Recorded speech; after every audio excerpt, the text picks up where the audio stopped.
Hi there, welcome to Candid Conversation Zoomed In and Comments video channel. My name is Cliff, and we're in another Zoomed In here.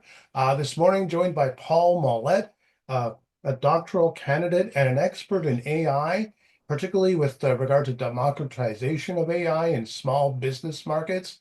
And he's really out there doing this kind of work. And I thought, why not get in touch with him and talk about AI and small business and how it's revolutionizing it. One of the key things he is trying to do is level or help businesses with leveling themselves and leveraging against some of the bigger players. And Paul, thank you very much for taking time to talk with us this morning. Yeah, thank you, Cliff. I love the show. Thanks for having me on. Appreciate it. Yeah, one of the things here is that the future of AI is already coming to the fore. Um, How are you basically looking at that future and bringing AI to businesses, particularly small businesses, and educating people about the use of AI in a small business setting? Oh, great question. So I think a lot of people misunderstand AI right now, and they get this, they have a belief that artificial intelligence is a magic wand, right? And you can wave it and work gets done. And honestly, there's information out there that proliferates that idea, and that's wrong. It's a wrong way to think about it. What the way to think about artificial intelligence is it's a lever that businesses can pull in their digital space that helps them be more productive, save time, and if you're doing it right, you're focused on your return on investment, right? So if you're a car salesman, that's generally where you can shake the hand, right? So you're doing everything with artificial intelligence to lead to the point where you're shaking the hand and really having that interaction. And I think today, um, education is a huge thing for artificial intelligence and how to use it, especially for small and medium businesses, because that's where innovation is going to be birthed, right? That's where innovation is going to come from. When I think of small and medium businesses that are successful, they're the ones that can act in an agile fashion and address the market needs quickly, right? And big businesses, they have the money to spend on these technologies, but the reality of the situation is that these technologies like artificial intelligence are affordable. They're at a point now where they're able to be assimilated into the broader public and the broader business space. And I think that's a fantastic opportunity for these small and medium businesses to take advantage. Yeah, and that's a key point here. It's leveraging things, it's leveling the playing field. Um, and it's basically causing uh, definitely a surge, if you will, in upending the way business is done. How do you help or how do you get people to understand that this is a leveler? It levels the playing field. How does that get explained by yourself or in other No, words? that's a really good question. So, and I can speak to this from my own personal experience, both in a Fortune 500 career for 20 years and as an entrepreneur. I think one, we have to, as an entrepreneur in a small and medium business, be able to take our hats off and understand what we're doing for, right? Why we're doing what we're doing. And in general, it's not so we can work more and work harder, right? In general, we're seeking something different, like time or leisure. And artificial intelligence affords people the opportunity to think about things a little bit differently. Where you would be reading 100 emails, you can easily have AI summarize those emails and provide you what you should be paying attention to in 3 seconds. And this is important because small and medium business owners, they wear that hat all day and they want to do everything. And really the essence of their business is them.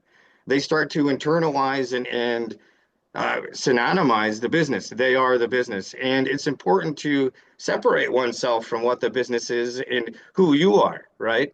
And when you start to think of things like that, you realize that why you're doing what you're doing and how much you like what you're doing and how much you maybe don't like certain parts of your job, right? What you've created for yourself. And AI addresses those spots. I see. Yes. Now, of course, with AI addressing those spots, there's also some things here that we got to take into consideration. And that, of course, is risk factors. For a small business, everything is a risk, no matter what you Hmm. do. Um, Especially, for example, I have a small channel here. Everything I do is a risk because I don't have a, a huge mountain of people. I don't have huge budgets and stuff. So I got to be careful what I do and how I bring in AI and use AI. What are some of the risk factors that small businesses need to really consider before really truly jumping into it? Perfect question, and this speaks to something I study, and that's well, two things I study really, and one is information asymmetry, and that is the gap between what a seller knows and what a buyer knows, and that information gap is really something that you as a small and medium business owner need to be aware of. It's the details of the tools, it's the cost of the tools, it's the total variable cost of owning that tool and using that tool. And you only can become aware of it by using it. So it's kind of a paradox, right? It's kind of a catch-22, and that you have to begin somewhere to use these, right? But that's where using them with and keeping in mind the human in the loop approach, so that's simply involving yourself in the decision-making process. That's where you can mitigate some of that risk, right? And the other side of it is the Dunning-Kruger effect. It's basically my way of talking about bias in AI, right? If you ask AI a particular question and you gear it towards an answer you want, it's likely going to give you the answer you want. So you have to be cognizant of these things as you're using it, right? And Dunning-Kruger is a really good example of that. It's the idea that you can use this tool and really not know the underlying behavior of what has happened to conclude what it's concluded for you. And as a business owner, that could be, using artificial intelligence as a financial analyst and to calculate certain numbers for you. You still have to interpret that data. And when you use those tools so much, you can expose yourself to Dunning-Kruger, which is where you believe that you're really good at financial analyzing, for example, but you're totally incompetent in it, right? So you risk using these tools at the expense of having a hammer and thinking that just because you have a hammer, you're now a carpenter, right? That's another way to think of it. So you always have to keep yourself in check. And it really, I use my children as a good example here too, because they're curious, but they're not too curious, right? They're just enough to know that they can play around here, but if they take this jump off the couch and try to land on their head instead of their feet, it's going to hurt, right? There's just some of those common sense use cases that you just need to keep in mind. And with AI in particular, it can be so easy and so effective that you can go down the rabbit hole very quickly, right? So always keep yourself in check. Always study how you're using the tool, and in essence, you're going to eliminate a lot of the risk that's inherent in the bias associated with artificial intelligence. And let's not even talk about cost. We now have AI tools that are at our fingertips, right? So I don't view cost as a risk. It's a matter of knowing what tools you need to do what your business needs to do, right? To do what's bringing that handshake and that ROI. So don't go and try every tool and pay the $20 per month. Use your subscriptions, practice the tools. Sorry, use the free 7-day trials, practice the tools, use them for something that's going to make sense and start small. Yeah, and that's another thing too. I mean, getting to the point of that risk thing. Sure, I could look up, for example, nursing. I have a niece who's a nurse, and I could look that up and use AI to basically study and look at it and say, and all of a sudden I'm thinking, oh, geez, I could be a nurse. Well, no, I'm I can't be a nurse. I'm not trained in it. I'm not Yeah, even what 100%. Yeah, I'm not even closely aligned to that particular skill set. I haven't gone to college or university to do that, whereas my niece has actually done it, and I'm sure she's using AI in the hospital setting Hmm. to help her. But she still needs to understand what she's reading and going forward. It's just like me in the call center. We use AI to help us better understand what the customer is doing. but I'm still having to figure out on the phone when I'm listening, what does this person want? Where they Yeah, want. 100%. Yeah. Yeah. So it is a good tool. And the other thing in doing what I do here with this particular show, or other things that I do, I also have another podcast that I do. I write the script, but I use AI to do some of that. Hmm. Uh, and I look at it and I say, okay, great, this is a beautiful script. I could use that verbatim, but I don't, because the Yep. bottom line is that that's not me talking now. That's the AI talking. So I want to Hmm. take that out and put that into my voice. And Hey, I, what you just mentioned is something also that small and medium businesses absolutely need to consider. Now, think about this: when everyone's using AI and using AI in social media to write their social posts, what is going to stand out then? So in your way of using this is exactly the way that I would recommend people approach it. It's use AI to help you, use it to augment your intelligence, use it to augment your daily life, but don't take it verbatim, word for word. You need to add in your own value proposition or ensure it has your value proposition in its post, right? It's simply considering what you're going to do and how you're going to do it, right? Versus just using it word for word.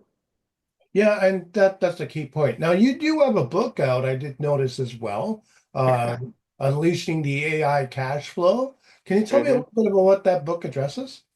Yeah, so that I wrote that book specifically as for small and medium businesses as I started to dive deeper into my own entrepreneurial life, right? And I decided, oh my gosh, there's a lot that can be shared with people in terms of these tools and their availability to you. I think the idea that artificial intelligence is a costly tool is slowly going away, but that book was primarily written to introduce everyone in business to the tools that are available at zero to no cost, or zero to little cost. And what my focus in that book is open source, and open source tools like OpenAI are essentially non-paid for source code that you can pick up and utilize in your business with very little effort, right? And so that's my way to say, hey, here's a lot of things going on out there that you can use cheap with minimal risk exposure and start to enhance your business. And if you're not doing it today, you probably should because somebody else is, right? Yeah, your competitors are doing it, that's Hmm. for sure. And that I'm sure that's the thing. So I'm assuming that you are also a person who goes out and consults with businesses. What is the first thing you do when you sit down with a small business entrepreneur and you start talking about this? What's the first thing you set as far as the table is concerned? I hate to say it like this, but everybody's got problems, right? And so the general first 30 minutes is getting to know that business owner as a person and getting to know their business. And then the next 20 minutes are separating the person and the business and identifying what small wins we can approach and go after that are going to have the highest impact on the bottom line. And that could be something from, as simple as getting a social media presence, so the message is out there more consistently, or creating a three-way match automation using no and low code tools that incorporate artificial intelligence to do processes for them or tasks for them that otherwise, are going to spend 3, 4 hours a day for them to do, right? So it's basically an investigation. I think of myself like Sherlock Holmes going through and investigating how they're doing their business and then painting the picture for them, right? Painting, here's how I see your business. Here's where I see you're making most of your money. Am I wrong? If I'm wrong, which I'm generally not, right? Because business owners are very intimate with their business. They know it like the back of their hand. And sometimes, actually, most of the time, it's bringing to light how intimate they are with it, and then helping them disengage from that allows them to see it in a way that I see it as an outsider. And then they go, okay, well, I'm really spending too much time on that, and I value my on an hourly basis. I'm $150 an hour, and I spend 4 hours doing that today or a day. So when you get to that point, and they start saying that themselves, you know that they've realized that you can digitize, and you should be digitizing as much as possible Mhm. in a smart way. Yeah, in a smart way. That's the key things. And are there key programs or key AI tools that you would encourage businesses to look at? What you said open source AI for sure. What are the what would you say are the key tools for a small business to look at for automation purposes? Sure, sure. So, no code and low code tools like make.com, N8N, and Zapier are really interesting tools because they allow you as a person with no technical background to easily integrate various other tools into your business. So I would suggest that using or getting an understanding of something like make.com, a no code, low code tool, it would be huge for business owners who have that time to study, right? And learn some tools. But there's obviously the bell of the ball, right? Chat GPT. And a lot of people that I talk to, they don't realize the power just within that, the free version of ChatGPT. There's different types of searches you can perform. They just introduced a deep search that essentially, acts as a RAG agent and searches the web. And these tools, they have a lot of power in them, and you just have to familiarize yourself with them, right? And OpenAI is a really easy one to, ChatGPT is a really easy one because it's conversational. It's a language learning model and it will adapt to your conversational style. And if you're, using it frequently enough, it'll start to give you the answers you're looking for faster, right? So it's like a 3-year-old kid in the sense that you have to be very specific on what you're looking for, but it learns and it'll understand what you're looking for over a period of time, right? So ChatGPT, Make.com, any language learning model like Perplexity.ai, Claude is a good one, Anthropic also very good, but they all are the basic function. If you want to learn something, you go in and you have a discussion with this AI model and go down that rabbit hole. You have to let yourself do that before you can, really know the power of it. Yeah, but don't go too far down the rabbit hole. Yeah. There is the perception, though, and the question of security. With Hmm. this, again, this is falling into the risk thing. Um, because there are people doing things with AI that are kind of tricky. I was talking with my roommate, and he was mentioning that somebody, a hockey player, had said something, and apparently the Bank of Canada was going after him. And I said, "That's fake. That's not even a real news article or news item." Yeah. So there's people doing stuff like that. What are the key indicators to look for in avoiding stuff that is going to take your personal information and use it in the wrong way? No, a great question. I mean, obviously, don't go giving your social security number away in a conversation to anybody. I mean, AI or person, I wouldn't suggest that. But one thing you can do with any tool on the web is look at its certifications, right? Europe has the GPDR, GDPR, and it's just an example of government compliance and regulation. First thing I check before I use any tool is it in compliance with the government, right? And most of these companies, if not all of them, will provide certification, basically stating that your information, and make.com I'll use as an example, it provides a certification that says your data is encrypted at rest and in transit. So it means you have your data stored in this site. Well, it's encrypted. It's not Paul Mallot social security number. It's unreadable, right? And it means when we're transferring the data between this site and another module in this no code platform, it's still encrypted. And those things are just simple, small steps you can take to make sure that the data that you're providing is safe. right? There's another example, DeepSeek, right? China AI tool that was blowing minds and still blows minds. It's an interesting tool and very effective. But you have to be cognizant of where this information is coming from too, right? So always, again, it's in my opinion, it's closing the gap of information asymmetry.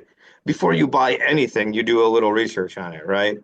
And whether that's try it or throw your clothes in the washing machine and wash it, you have to test it. And when you test it, you close that information gap. And so that's what I suggest is go out there, research it a little bit, and do what you can to close that gap before you make any decisions. Yeah, that's pretty critical. And as far as the future goes, do you see AI becoming more and more prevalent in the business world? Or do you see it growing, or are we at a point where we're at the level where this is it? It's not going to go any bigger. It's not going to go any smaller. This is the level that we're at. I think that's a great question. I got a lot of science fiction books behind me, and I think sometimes I live in the idea that what we conceive of the future we can obtain, right? What we're thinking, what we want, what we can imagine, we can go out and get as people collectively. And I say that because I believe there's a lot further to go, and we're going to get there a lot faster. And just these last 30 years are pretty good evidence of that. Business processes have completely changed. There was a point in time where people would come and provide a quote on a piece of paper across the room from their purchasing agent and have a discussion or fill it out in person there. And 20 years ago, that became pure email, and then it became a form. And now we're seeing technological change of 30 years happen in 3, and it's going to continue to go at that pace. So I think AI is going to be super ingrained in business. I think small businesses that adopt it now are going to have a competitive advantage. The ones that adopted smart in particular are going to have a competitive advantage. And I think that those businesses are going to be far more valuable now and in the future than ever before. Innovation comes from small business. It comes from the people who aren't, excuse me, held back by processes that big businesses are generally held back by. And I believe we're going to see small businesses adopting AI at a rate that's unprecedented in technology adoption. That's going to change the fundamental way that we look at delivering value to people. And it's going to be for the better. And I don't see it slowing down anytime soon. I think the next thing is going to be prompt management and augmented reality. Companies that are big are already talking of that, but I think 5 years ago at Harman, I was working on developing augmented reality inside a vehicle, right? Because the idea is that in a vehicle that drives itself, you're basically in a moving entertainment system. Let's make this thing, like a movie theater with everything playable and stuff. We're going to get there. It may not come as fast as we imagine it, but it's happening, right? And I think it's happening now. I'm excited about it because I view it as an opportunity to uh, eliminate my weaknesses, right? I really do. I view it as an opportunity to not spend the 8 hours doing the thing that I really suck at, right? And being able to allow someone else to do that, something else to do that. So I'm looking forward to it. Yeah, it sounds like you certainly are. I Paul, am. yeah, it sounds like it's a real adventure, doesn't it? Yeah, and that's the thing too. I mean, it's really cool as a consultant, as a subject matter expert in procurement, and someone who is actively. I have something like 150 automations that include artificial intelligence that are active in businesses of all sizes, right, in all industries, and it's cool to be where the rubber meets the road. And I never understood that as a corporate guy, how much satisfaction you get out of delivering value, that is pure, right, to these business owners. They're happy when they get that time back. They're happy when they're saving money. They're happy when they're making more sales. And you don't really see that every day unless you're in there doing it unless you're in the trenches. So that's why I'm excited about it. It's because results speak for themselves, right? Yeah, they certainly do. If people want to get in touch with you, Paul, how are they going to go about doing that? What's the best way to reach out and touch? Sure, sure. So if you're interested in automations and artificial intelligence, you can check out www.automations24.com. You can also type in my name on LinkedIn. You'll probably find the pretty face there. And then, yeah, other than Automations 24 and LinkedIn, there's a lot of material out there now on YouTube and the social medias like TikTok. I'm doing my best here to get out there and educate, right? Yeah, absolutely. And education is really key, right? Hmm. Well, we want to see people get educated. And that's the whole story of why I wanted to have you on today, because we really need to be educated because there's a lot of people who are kind of scared of AI Yeah, and they're going to freaking out. Oh my God, this thing's going to, take my job. It's going to do this. And really, in all honesty, working in technology myself, I can tell you that when you build a new computer, and you put it out on the market, even if you incorporate AI, the thing's going to go kerflooey. So there's still going to be human touches there, and that's yeah. the key. That's the key. The human element is still going to be there. Yeah, 100%. It's still going to be there. And then again, invite everyone to think about the idea that, well, when everybody's using AI, you have to differentiate yourself somehow, right? So it's something also, as a person buying these things, right? That's going to buy more and more tools. Understand whether or not that's a cookie cutter tool you're buying and you're going to get the same results as the 100,000 other people, or are you getting involved in something that can be niche and give you that return, right? So there's, like you said, there's always that idea of human cognition must be involved because we're going to make the better decision with the context. Yeah. So I think we can assume that the rise of the machines is not going to occur. Well, at least I hope not. I don't. If I start seeing Terminators running around, I'm getting out of town. Yeah, truth. No, I don't think Terminator's gonna come after us. I don't think we're gonna run into a situation where AI is a sentient being. I mean, the reality of the situation is artificial intelligence is digital mimicry of human cognition. It always has been and always will be. We're just getting better at miming it, right? We're getting very good at miming it, and that's humans that deserve that clap for that because it didn't, AI didn't make itself. No, we made it. Absolutely. Well, this has been a really great conversation. I'm sure we could go on for hours and hours, but um, we can't. Obviously, Yeah, we. I'm sorry. But what I'm going to do is I'm going to put this up on the channel, and people take a look at this, really dive into it, educate yourself, because it's important. We really suggest that you do that, Paul and I, because the bottom line is that understanding what AI is and how to really use it properly is what is going to help you be successful, whether you're an entrepreneur or just an everyday person, because it's going to be part of your life. No matter how much you want to try and escape from it, it's going to be there. Thank you very much Hmm. for taking the time, Paul, today. Really appreciate it. Thank you very much. I appreciate your time. Love being on. Thank you. Not a problem. So we're going to get this up on the channel. Thanks again for watching Zoomed In. I will see you in the next episode. Have a great day, folks.